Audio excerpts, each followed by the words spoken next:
We give back to the community by organizing free groups for pregnant women and women on maternity leave, so women who have newborns at home.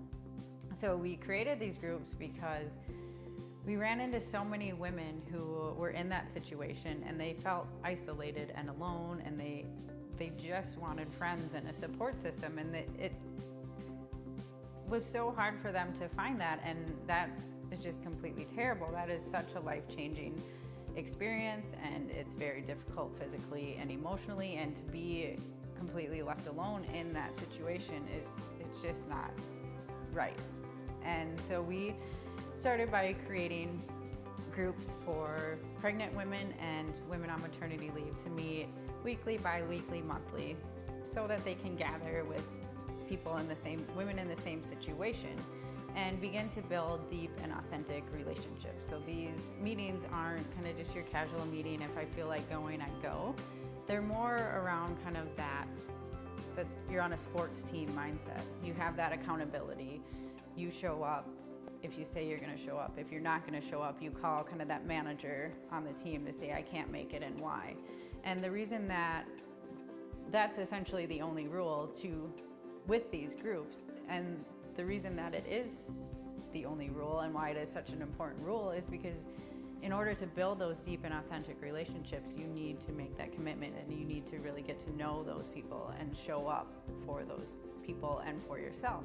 And the truth of it is, on those days where you are really having a tough time going and just really don't want to show up, those are typically the days that you need that group the most. And the goal around these groups is to create that support system. So I was lucky enough to have a wonderful support system. With my first child, my mom had just recently retired, so she was at my house pretty much every day. I have family all around me, and my husband is great with taking on the kids.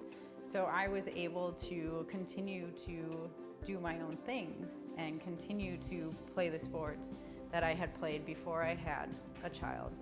And there are so many moms, actually even on my volleyball team, one of the ladies was like, once I got pregnant with my first child, she's like, well, we're never gonna see Sarah again because she's gonna have a baby and then she's never gonna make it back. And sadly, that's typically what seems to happen. But for me, I didn't want that to happen. I needed my me time.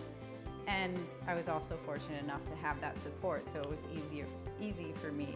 Every week on Tuesdays, I could go and do my volleyball and my own thing.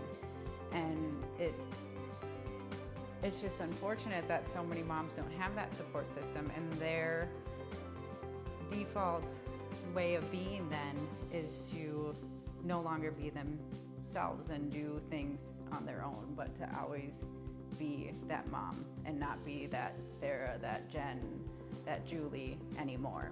And so by creating these groups and creating deeper and authentic relationships, the hope is that moms are going to be able to reach out for help more often and be able to get that time on their own that we also desperately need.